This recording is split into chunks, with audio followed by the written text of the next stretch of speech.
What's up guys, and welcome back to another Scary Stories video. And today I've got 7 unsettling scary stories for you guys, and I love all of these a lot. They're super scary and just super entertaining and perfect to listen to if you're chilling, sleeping, want to listen to a scary story, or just want to relax and have something to listen to. And I appreciate you so much for stopping by. Thank you so much for watching the channel. And please like the video and subscribe to the channel, as it's the channel's goal to be at 500,000 subscribers. So please subscribe to the channel. And all right, without further ado, let's get into 7 unsettling scary stories. I got a voicemail from my wife. She died 10 years ago. When the first voicemail came, I was in the middle of eating dinner, mindlessly flipping through the news on TV. The screen on my phone lit up, and I barely noticed it. Spam calls were part of my daily routine, but this time it wasn't a scam. It was a voicemail from a number I hadn't seen in over a decade. It was from her.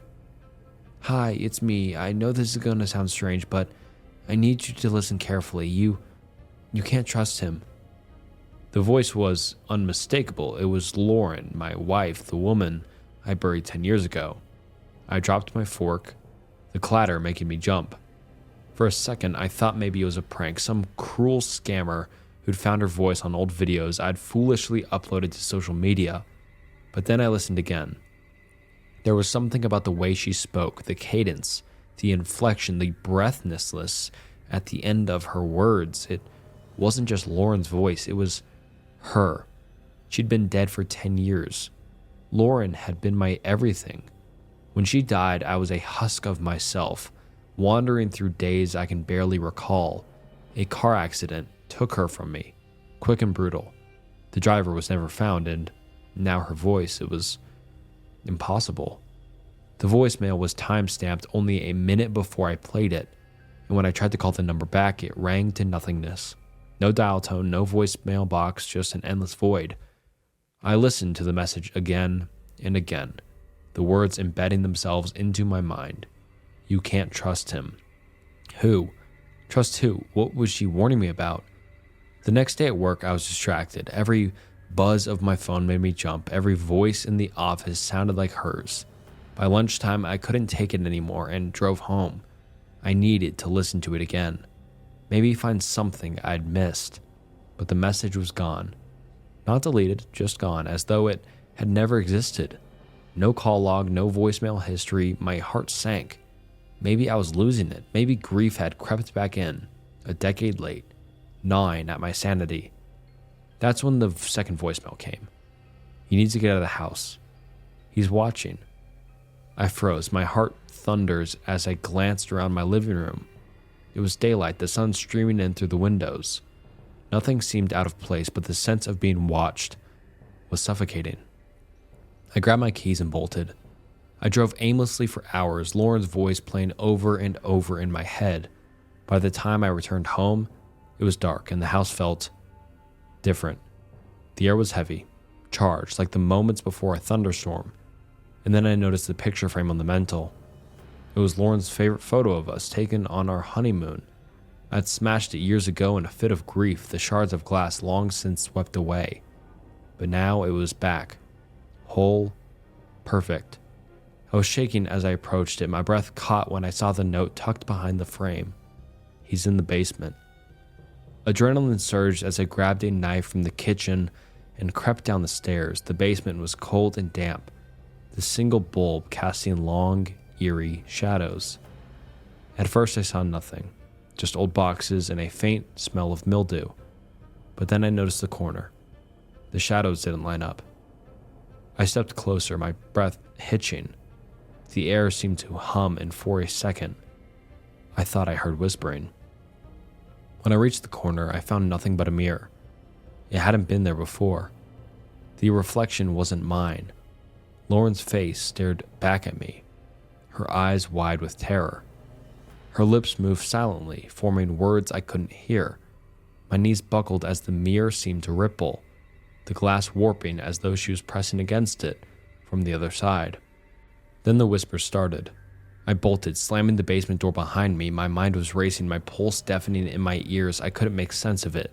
Lauren's warnings, the mirror, the voicemails, none of it felt real. That's when my phone buzzed. Another voicemail. It's too late. He's already inside. I found my missing brother on a forum for the dead. I never thought much about online forums until one of them brought my brother back. Ryan had been missing for 2 years. One day he went out to grab coffee and never came back. No suspicious activity on his bank account, no weird phone calls, no signs of struggle, just gone. The police said he'd likely been abducted, but without evidence, they couldn't do much. My family fell apart. My mom stopped eating, my dad stopped talking, and I just stopped feeling. Late one night, while spiraling through forums about unsolved disappearances, I stumbled upon a thread titled Messages from Beyond, Connecting with the Lost. It was buried deep within an obscure corner of the internet and full of people claiming to receive messages from the dead. It sounded ridiculous, but one comment caught my attention. A user named Echoing Void posted, "Sometimes the missing don't know they're gone. Sometimes they're here looking for home." Below, someone replied, "How do you know?" And Void answered, "Because I am one." For whatever reason, grief, desperation, or lack of sleep, I created an account and messaged Void. I typed, "If you're really one of the missing, prove it. Tell me something only you would know." The response came within minutes. "What do you want me to prove? That you once broke Ryan's nose during a stupid fight over a game of Mario Kart? That he forgave you before you forgave yourself?" My stomach dropped. I hadn't told anyone about that, not even my parents. It was just one of those childhood moments you carry like a secret scar. I asked, "Who are you?" Void's reply, "I think you know." The next few weeks were a blur. I spent hours every night talking to Void. He said the world he was in was a fractured reflection of ours, familiar but empty. The sky was always gray, the streets abandoned, the air heavy with silence. He couldn't explain how he got there, only that he woke up in this place and couldn't leave. The more we talked, the more he sounded like Ryan. He even remembered details no one else could, like the nickname he used to call our childhood dog, or how he'd secretly tape my embarrassing middle school dance recital to blackmail me later. One night, Void said something that terrified me. He typed, "They're watching me now. They don't like that I'm talking to you." I asked who they were, but his responses became cryptic. "The shadows, the ones who keep us here. They don't like the noise." That was the last thing I heard from him for weeks. Then a new message appeared in my inbox. "Do you want to see me?" Attached was a link to a live video feed. I hesitated, but clicked. The stream showed a dimly lit street that looked eerily like the one Ryan and I grew up on. The houses were distorted, their shapes wavering as if viewed through heat haze. In the distance, a figure walked toward the camera. As they drew closer, I recognized his face. It was Ryan. But something was off. His eyes were too wide, his movements stiff, like a puppet on strings. He smiled at the camera, but it wasn't the smile I remembered. It was forced, unnatural. He raised a hand and waved. In the live chat beside the video, he typed, "It's me. I told you I was here." I couldn't move. My heart felt like it was trying to escape my chest. Suddenly, the camera shook violently.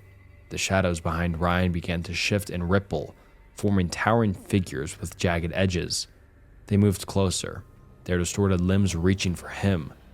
Ryan typed, "They're coming. You have to help me. Find the door." The feed cut out.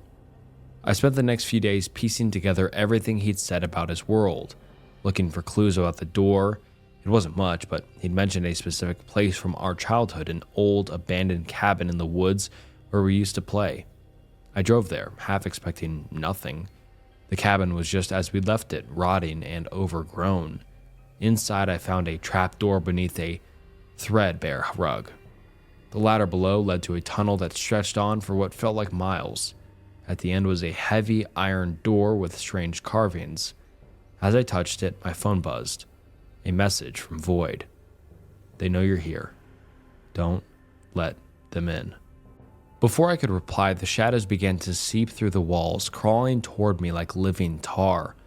I shoved the door open and stepped through. I don't know how to explain what happened next. One moment I was in the tunnel, The next, I was standing in the gray, empty world Ryan had described. The air was heavy, the silence deafening, and there he was, standing a few feet away, staring at me with wide, desperate eyes. "Ryan," I whispered. But before he could respond, the shadows surged forward. The last thing I remember is his scream. I woke up in my bed the next morning, clutching a piece of paper I'd never seen before. Written on it, in Ryan's handwriting, were the words, "Don't stop looking. There's another door." Hot singles near you. I was never the type to pay attention to neon-colored ads blinking on my screen at 2 in the morning. I'd usually ignore them, maybe laugh at their ridiculous claims. So when I first saw one that said "hot single ladies in your area," I scoffed and scrolled on. But after a few minutes of mindless browsing, I noticed the ad changed. This time the text read, "Hot singles, only 2 kilometers away." I paused. Ads often track your location, but it felt weird to see the exact distance spelled out. I shrugged it off, just a marketing ploy. Nothing new. I got caught up reading a thread for a while, then refreshed. That's when I saw it again. But the distance had shrunk. "Hot single, near you, 500 meters. There was a face on the banner, a brunette with unsettling pale eyes, the iris so washed out it was nearly white. She stared through the screen with a knowing smile. Something about her expression felt too personal, like she knew I was watching. A quick shiver ran through me, but I chalked it up to late-night nerves. I forced my attention elsewhere until another refresh brought up a third ad. This time, it covered the top of the page, big and bold. "I'm closer than you think. 100 meters away." My stomach twisted. I peered out of my window, scanning the empty sidewalk lit by a single, flickering street lamp. Nobody was there. I tried to reason it out. Ads can be hyper-targeted, sure, but 100 meters? That was practically my doorstep. I told myself to ignore it, but it got worse.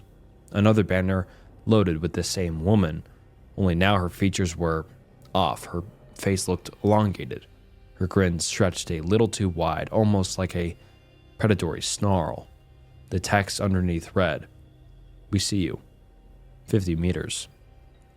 I felt a chill roll through me. We? There were multiple figures in the background now? Other women with these same pale eyes, all leaning forward. As if pressing closer to the screen, I tried to close the page, but it froze. A pulsing ad replaced everything. "We're right here. 10 meters. My heart thudded. 10 meters is practically my front door. I jumped from my chair and ran to the window, ripping the curtain aside. Again, nothing, just my silent street, but the atmosphere felt heavier, like something was watching from just beyond the glow of the lamp. When I stumbled back to my laptop, the ad had changed once more. "At your door. Open up." A sharp clatter made me whirl. My front doorknob jiggled. Metal scraping metal. Someone was trying to get in. My eyes flickered back to the screen, where a new image had replaced the older ads. It was a photo of my house taken from the sidewalk outside. My porch light was on, the potted plant to the left of the door, and in the banner, that brunette stood near the front steps. Unnaturally tall, face partially obscured by a swirl of static. She looked even more distorted, with her eyes fixed in a soulless stare. I heard a second jolt at the door. Fear roared in my ears like white noise. I checked my phone, no signal. My Wi-Fi icon flickered. Then came the final blow. The ad changed yet again, displaying my exact address beneath a brand new photo of me, bathed in the monitor's glow, taken from outside my window. I could see the silhouette of someone behind the glass holding a camera or a phone, capturing me in that moment of terror. "Hot single ladies at my address. Click now." Before I could do anything, slammed the laptop shut, called the police. My entire screen went black. The house lights flickered, then died. I stumbled in darkness, heart racing. A faint glow came through the curtains from the street lamp. I tried to catch my breath, tried to push away the thought that something stood right outside. The doorknob rattled once more, then fell silent. I don't know how long I stood there in the darkness, waiting for the next sound or movement. Eventually, the lights surged back on, and my laptop whirled softly. Its screen remained off, but the little power indicator blinked tauntingly, like it was daring me to open it again. I couldn't move. Couldn't bring myself to check if that horrifying image was still there. Couldn't look out the window to see if anyone or anything was lurking. Now, whenever I close my eyes, I see that ad. The warped faces, those eyes too pale, too hungry. They came so close. Maybe they're still out there in the night, waiting for me to click, waiting for me to give in. If you see them, don't refresh, don't click, don't even linger on the ad, because once they know where you are, they're not selling you a date. They're coming to collect. And next time you check your screen, you might find your own face staring back at you from the other side of the glass. And this time, you won't be able to shut the page. My friend walked into the water. I never saw him again. Children can often be cruel. A kid picks up a toy and suddenly her hair is being pulled. She accidentally chose the wrong toy, one which was already claimed by someone else. In a sense, they're very territorial little critters. Some researchers theorize that it's an evolutionary trait. Figure out where you belong in the pecking order early. I don't know exactly how a green toy tractor would be beneficial for one's survival, even if it is a perfect replica of a John Deere. Something about projecting parts of yourself onto inanimate objects and therefore extending your survival to that of the object, I guess. I have a fair amount of experience in this department. I grew up in a world without sound. Even if my condition was invisible to the naked eye, draping me like a ghost made out of thick blankets, the other kids knew. Of course they did. This made me a very easy target.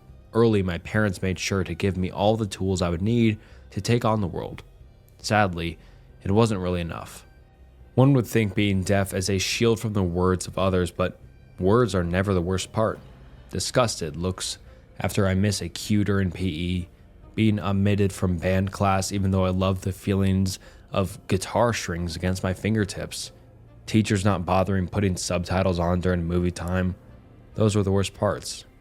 The day I met Anton was cold. I remember dragging my feet towards school. Brown puddles were scattered on the pavement and my previously white shoes soaked up the water a little too well to be made out of leather. As I arrived, the bell rang.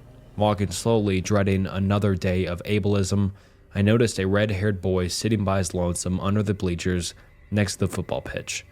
Something about him gave me an impression of inherent kindness. I don't know what gave me the courage to actually be the conversational instigator, probably the freckles. "I'm Sarah." He gently mouthed something back. After that, we spent a lot of time together. At the start, we would wait for the other kids to finish playing their games before swooping in afterwards when no one was around. Two silent, stealthy ninjas on their quest for world domination through hopscotch and basketball. Anton picked up sign language quickly, and suddenly I had someone who wasn't of my blood to talk to. However, so did my tormentors. Apparently teenagers are cruel too, and they're more determined. Soon I had heard, pun intended, every insult in the book. But when the words got vile, I would follow the advice Anton gave me. "Close your eyes, that's your superpower," he would sign. Now, I think I've made it clear how much this person means to me, and why it hurts so fucking much to think about his fate. Fuck. In university, we both picked up hiking together. The scenery in Sweden is absolutely breathtaking. If you know where to look, Anton's favorite part about nature were the sounds. Mine, the smells. I remember that morning in vivid detail. We woke up in the same tent just before the gilded rays of the sun pierced the trees of the coppice. Small particles of pine aroma made their way up to my nose, yelling at me. No screaming, that they were ready to reproduce. "Get off of your phone." I had to repeat the signs 3 times before I got his attention. "Fine, not many gay dudes on Tinder in homophobe city anyways," he replied, referring to the near backwater town where we stayed. We did what we usually did, started wandering the forest aimlessly, enjoying the many impressions of the forest offered. Every time a squirrel scuttled up an oak tree or we spotted a plant we'd never seen before, we stopped. I could mistake these small moments of anomalies in the space-time continuum. They seemed to last just a little bit longer than all the unpleasant ones. I was inspecting a particularly cool rock, probably some kind of granite, when I noticed Anton stop moving on the spot. This was indicative of something I could never experience. He was listening for, or to, something. It kind of looked like he was in a trance of some sort. I made it a game to try to guess what bird had him that enchanted. I made a noise to get his attention, but it was futile. In the end, I just walked up right in front of him. Is it a blackbird? Is it a violin? At first, I thought it was a nickname I didn't recognize for one of the local species, so I made him clarify. No. Someone is playing the violin, his hands told me. Eventually, he was moving towards the sound, or so I assumed. I kept asking him questions, but he wouldn't stop answering in a few words. Magnificent, stunning, almost magical. We entered a small grove. A tiny lake placed in the middle was the centerpiece, and on the water there was a rock. On that rock sat a man hunched over, completely naked with a violin and a bow. There was something off about the way he was positioned, almost like he had been waiting for a long time, as if he or it could hear my thoughts. He stood up and straightened himself. I'm not going to lie to you, he was beautiful. Long, blonde hair falling down his chiseled body, which was almost glistening in the sun. I would call him the epitome of beauty, but his smile was crooked. Something wasn't right. Anton had stopped to take in the scene, but was soon on his way towards the man. I began to calmly ask him to stop, walking backwards in front of him. Soon my gestures were getting more and more frantical as I realized he wouldn't slow down. He had stopped responding to me and seemed completely enthralled with the music the man on the lake was playing. Anton was much stronger than me, so I could never physically stop him in normal circumstances if he set his mind to something, but now I couldn't even slow him down. It was as if he turned into a machine, dead set on reaching his destination. I started shouting, I think. He would just glance at me with content eyes. Not even when he set his foot in the water would he flinch. I started screaming at the man to stop the music, but he just looked at me with dead eyes. He wasn't so pretty anymore. A subtle desperation had entered his expression, and as Anton moved further into the pond, he licked his lips. I felt this awful feeling, like that thing carried a hunger so intense it could only be described as starvation. I let go of Anton's arm and started crying. The man would just look at me, then back at my friend, brandishing an awful smile. I didn't stop crying until Anton's shoulders disappeared, then his head. The pond was deeper than I thought possible, and soon I could barely make out the shadow of the submerged Anton. I tried going after him, but he was determined to keep sinking. Soon I got lightheaded and swam back upwards. Before I reached the surface, I looked down, and the last I saw of him was his kind eyes and gentle smile. I feel like he wanted to tell me something. Just close your eyes. I gasped for breath. I started making my way back to shore, dripping wet as I sat down in the warm grass. The man on the rock looked at me with a certain confusion. I started screaming at him. I don't think I used any discernible words, angry sounds, primal sounds. He just looked at me. The confusion was gone. Now he just looked smug. And he started to change. The color of his skin started draining. Soon the perfectly bronzed skin was more akin to the grays of boiled chicken. His limbs started elongating to lengths deeply unnatural. His smile grew from something lightly wicked to something nightmarish. Weirdly, I couldn't see the increments of the transformation, yet he transformed nonetheless. The end result was fucking terrifying. I couldn't move. It stared at me with large, oval, black eyes. Earlier, I mused on the fact that pleasant moments seemed to last longer than unpleasant ones. But this was different. It felt like forever. Then it slowly raised a thin, sickly arm and waved a slow goodbye. The audacity of this fucking thing. It crouched and started climbing down the rock at the pace of a sloth, never breaking eye contact with me. When it broke the surface of the pond, it did so quietly. I could tell.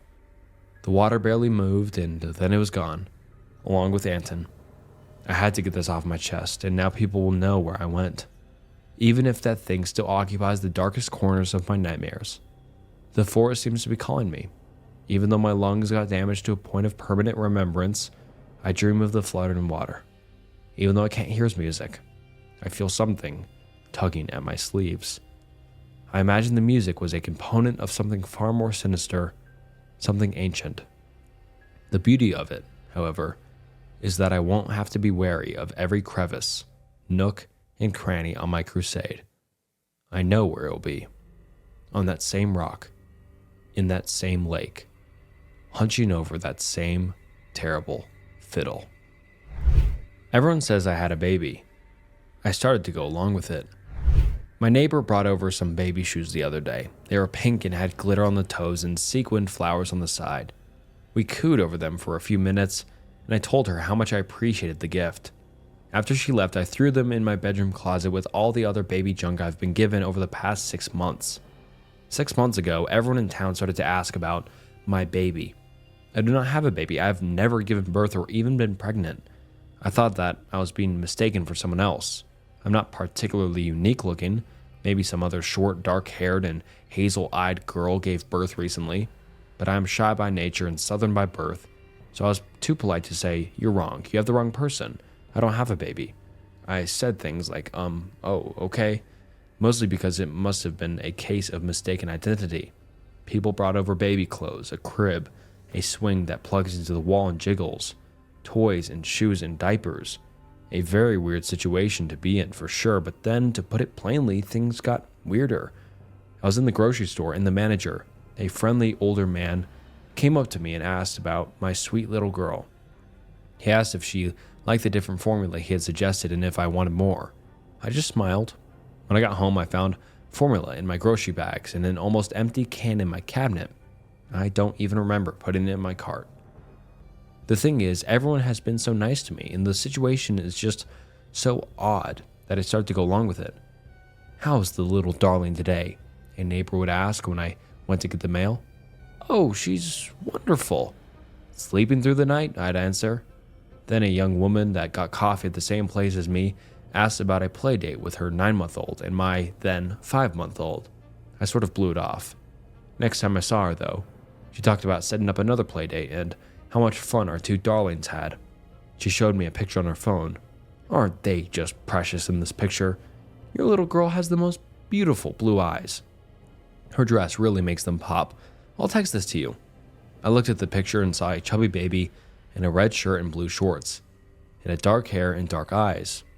It was the only baby in the picture. I went home and opened my bedroom closet full of baby junk. I pulled out teddy bears and an unopened box with a changing table in it. I pulled out a shopping bag with new baby clothes. I dumped it out on my bed and looked through them. I found a light blue dress. A few weeks ago, I decided to call my mom. "Hello," she answered. "Mom, it's me," I said. "Oh, Pearl, hi." "How are you?" I asked. "We don't talk often."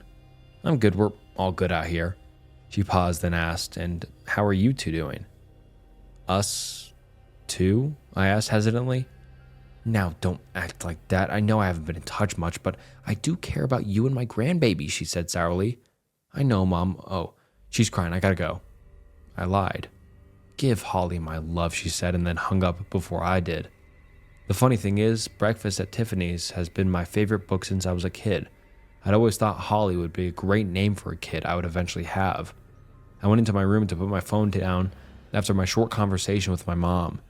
The changing table and the crib were neatly set up by the window. I didn't do that. I'm sure I didn't. I walked over to the crib and looked inside. Nothing was there. I walked over to the changing table, then took a step back before I bumped my shin against one of the legs, because I remembered that I had done that before. I looked down and saw a bruise on my shin.